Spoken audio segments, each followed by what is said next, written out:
अब ये ना इन्होंने उंगली छेदी है, हमारा जरा पंजा चल जान दो। अब हमारा एक पंजे की झपट रोक लें, ये हम इसे मिट्टी में पाकिस्तान को मिला देंगे बिल्कुल। जी अगर मुझे तो मतलब राइफल और उसकी तो बात अलग है, मेरा ये बैत काफ़ी है। अच्छा जी ये बैत लेके मैं अड्डे पर हट जाऊंगा। ये बैत लेकर के मैं जाना चाहता हूँ कि मुझे वहाँ भेजा जाए और सिर्फ ये मेरे हाथ में बैत हो। तूने जो फरेब दे के लूटा है बागबा, तूने फरेब दे के जो लूटा है बागबा, ये बात हम तुम्हें बताते रहेंगे। और यूं ही अजमत हमारा जैसे अब जागा है, जागता रहा तो 2027 में भी सपा और कांग्रेस वाले तुम्हारी औकात याद दिला के रहेंगे, तुम्हारी औकात याद दिला के रहेंगे। नमस्कार, आप देख रहे हैं हेडलाइंस इंडिया। मेरा नाम है विनोद शर्मा। पूरे देश में शौर्य तिरंगा यात्रा निकाली जा रही है। और ये शौर्य तिरंगा यात्रा क्यों निकाली जा रही है? क्योंकि भारत ने पाकिस्तान में घुसकर जिस तरीके से आतंक की फैक्ट्री चलाने वाले पाकिस्तान को भारत के सैनिकों ने जवाब दिया है, उसके बाद देश की जनता जो है वो अपनी सेना का शौर्य दिवस मना रही है। और पूरे देश में इसीलिए इसी वजह से तिरंगा यात्रा की जो शुरुआत हुई है उसके दौरान तिरंगा यात्रा निकाली जा रही है। मेरे साथ तमाम लोग मौजूद हैं और ख़ास बात यह है कि जो मुस्लिम समाज है वो भी इस तिरंगा शौर्य यात्रा में पूरा योगदान करता हुआ नजर आ रहा है। इनसे बातचीत की शुरुआत करेंगे। आपका क्या नाम होगा? सरवर अली। सरवर अली जी, पूरे देश में तिरंगा शौर्य यात्रा चलाई जा रही है। आप लोग भी इस तिरंगा यात्रा में जो यहाँ के विधायक ठाकुर रामवीर सिंह के नेतृत्व में निकाली गई, मैं देख रहा था कई किलोमीटर तक पैदल चले और ये देश की आन बान शान तिरंगे को लेकर लगातार आपने भी ये शौर्य तिरंगा यात्रा में अपना योगदान दिया, भाग लिया, क्या कहेंगे सर? देखिए, मैं सबसे पहले जो हमारे भारत की बेटी हैं सूफिया कुरैशी और एक बहन दूसरी हैं व्योमिका सिंह, मैं उन्हें कोटि कोटि नमन करता हूँ।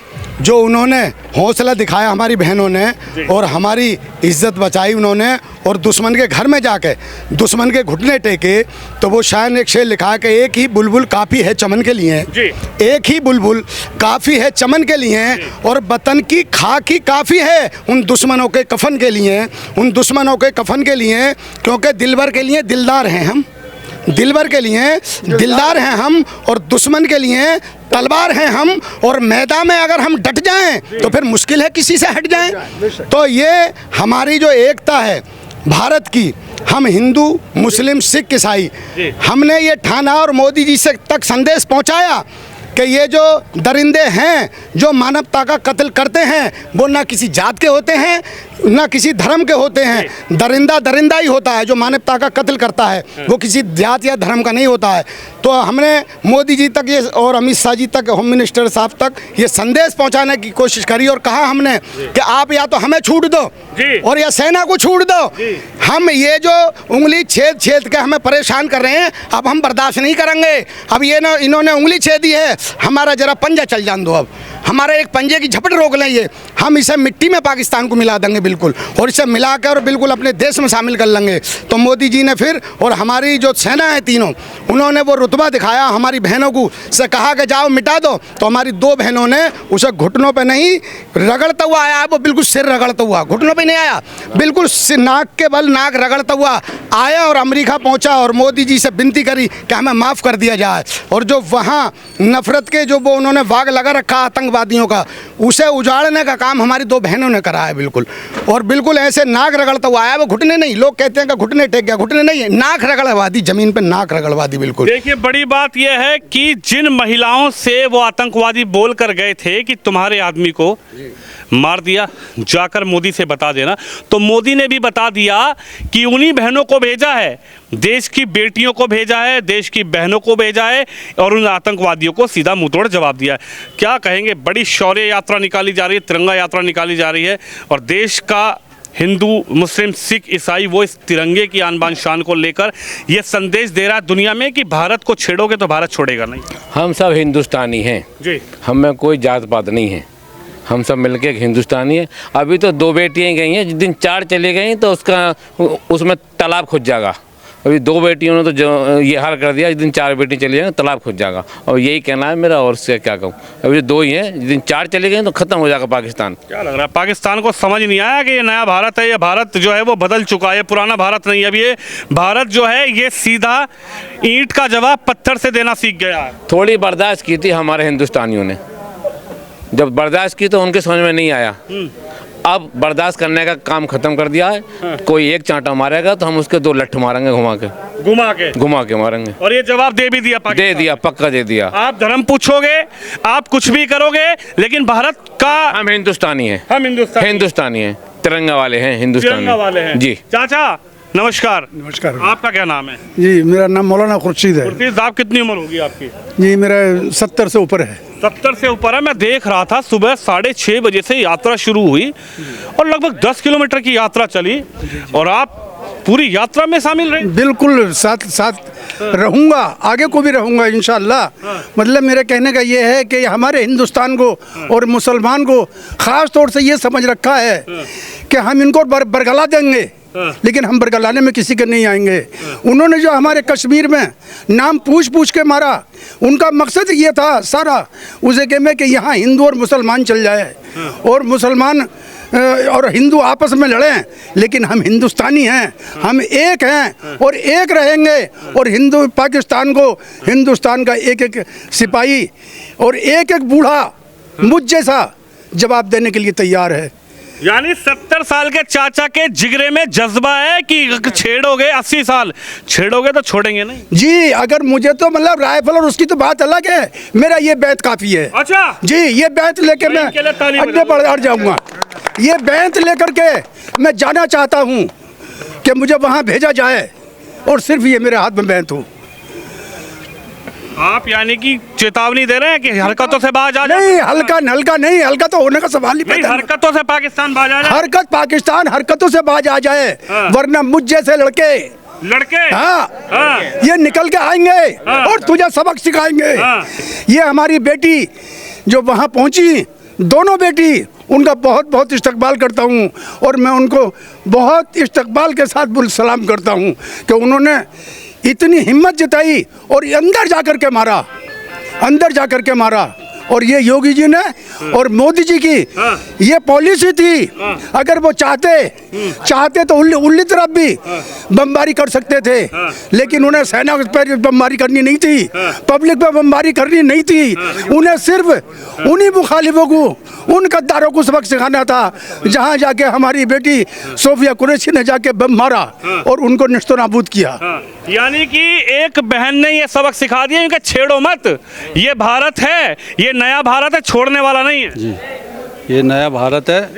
ये नए जाके हमने घुस के पाकिस्तान में घुस के मारा है और हम जो है आपके अगर पाकिस्तान हरकत करेगा तो हम फिर घुस के मारेंगे। चाचा ये बताइए, पाकिस्तान जो हरकत कर रहा था, पाकिस्तान को समझ में आ गई कि भैया ये भारत है, इसको ना छेड़ो, भागते हुए भागना पड़ा वहाँ पर अमेरिका में कि भैया बचा लो, अब तो भारत। बिल्कुल जो हमारे बड़े भाई कह रहे हैं बिल्कुल सही कह रहे हैं जी।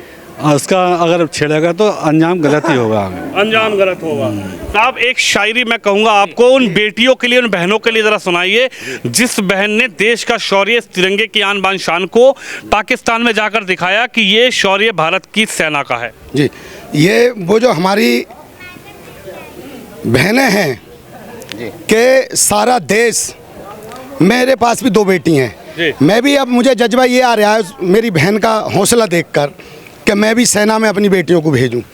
हमारी जो बेटियां हैं, किसी ने कहा है कि इंतज़ार का आलम ये है तो गुलजार का आलम क्या होगा। इंतज़ार का आलम ये है तो गुलजार का आलम क्या होगा, और रात हो जिसकी इतनी हंसी तो फिर सुबह का आलम क्या होगा। हमारी बहनों का ये जज्बा है, हमारी बेटियों का ये जज्बा है, तो वो अभी समझ नहीं रहा है इस चीज़ को, वो समझ नहीं रहा है कि हमारे बाजुओं में कितना दम है, समझ गए ना। तो वो ये भूल जाए कि हमारी कहीं से मदद भी होगी, कहीं से उसकी मदद नहीं होगी। तो ये हमारी जो बेटियां हैं, उनको बहनें हैं, उन्हें मैं कोटि कोटि नमन करता हूं और मैं कहता हूं क्या नाम है कि तजल्ली यूँ तो ना थी तेरी महफिल में आने की कि जैसे कलियों को कशिश होती है फूलों से मुस्कुराने की, कि माना कि हमारे देश में कोई सोफिया कुरैशी जैसी बेटी हैं। हमारी सभी भारतवर्षियों की तमन्ना है उन्हीं बहनों के दामन से अब लिपट जाने की, उन्हीं के दामन से लिपट जाने की, कि सुबह से शाम भी चढ़ आई है और आपकी मोहब्बत में हमारी आँख भर आई है।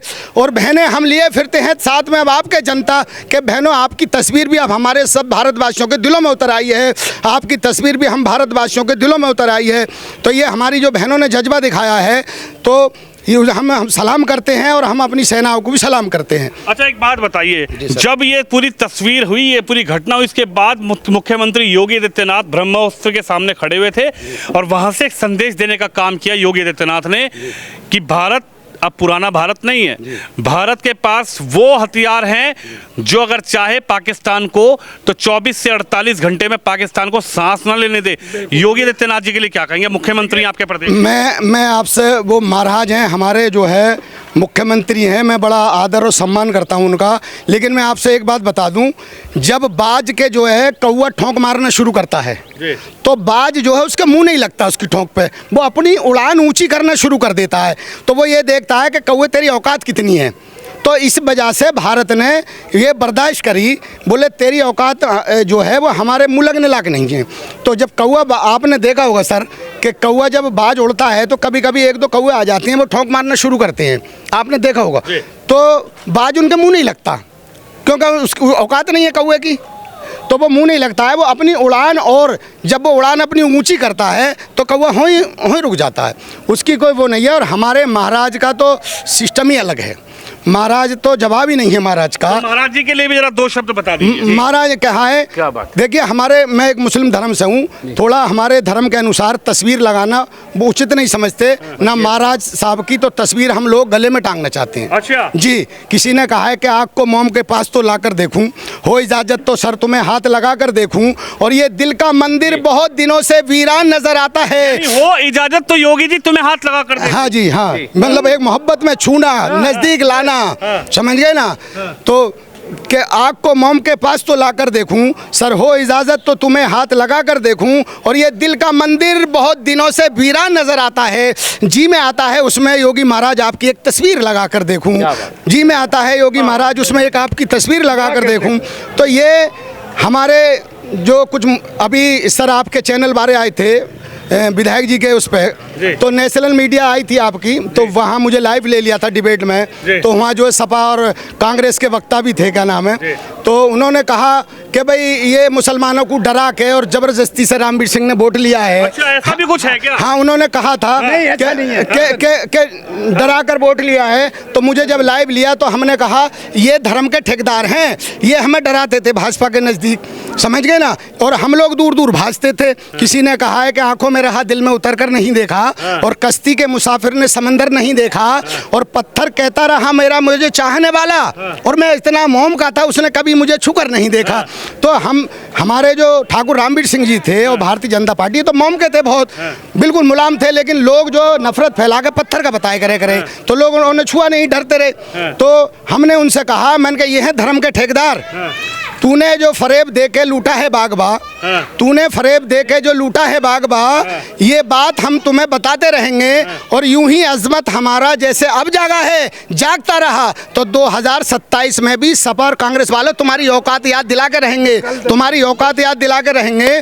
तो ये जो उन्होंने हमें डराया कि भाजपा ऐसी है, लेकिन हम जागरूक हो गए और हमने भाजपा को अपनी मर्जी से, सारे मुस्लिम समाज ने इस तरह से वोट दिया और इस तरह से करा कि उन सपा वालों के जो धर्म के ठेकेदार बनते थे, मुसलमानों के रहनुमा बनते थे, उनकी ज़मानत जब्त कराने का हम लोगों ने काम किया। क्योंकि हमने उनसे कहा कि आंख मिलाओ तूफानों से और सैलाबों पर पार करो, और इन धर्म के मल्लाहों का छोड़ो चक्कर, तैर के दरिया खुद पार करो। तो हमने तैर के दरिया खुद पार करा है। देखिए, ये वो विधानसभा है जिस विधानसभा में कभी भाजपा का खाता नहीं खुलता था। मैंने पहले बताया 65% मुस्लिम, 35% हिंदू, लेकिन आज जो शौर्य यात्रा देश में निकाली जा रही है उसमें सबसे तेज, सबसे अव्वल, सबसे अग्रणी और सबसे आगे ये विधानसभा है, जिसमें पिछले 3 दिनों से लगातार शौर्य तिरंगा यात्रा जो है वो निकाली जा रही है। उनकी जो अपनी राय थी वो राय आपने सुनी। आप इस खबर पर, इस वीडियो पर अपनी राय जरूर रखिए। कैमरामैन शिवम यादव के साथ विनोद शर्मा, कुंदर की, उत्तर प्रदेश।